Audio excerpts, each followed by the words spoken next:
Welcome to the Learning Pines YouTube. We hope this video helps. You start by capturing the error code in context so you know what failed and when. First, power cycle the register. Unplug for 10 seconds and plug back in to clear transient faults. Next, inspect the cache drawer, receipt paper, and cables.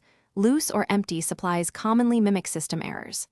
Once done, verify the display and indicator lights.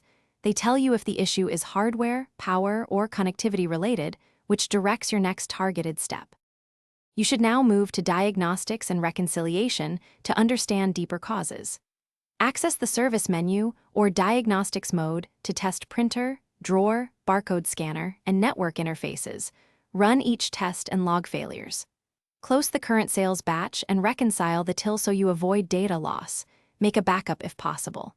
Then review system logs and recent firmware or software updates. Because version conflicts or interrupted you finish by validating the fix with controlled tests.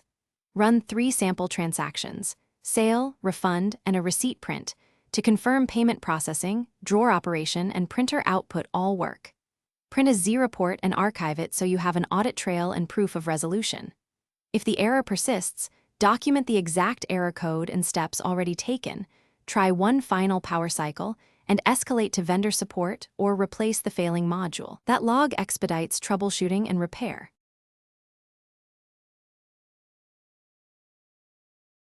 Thanks for watching.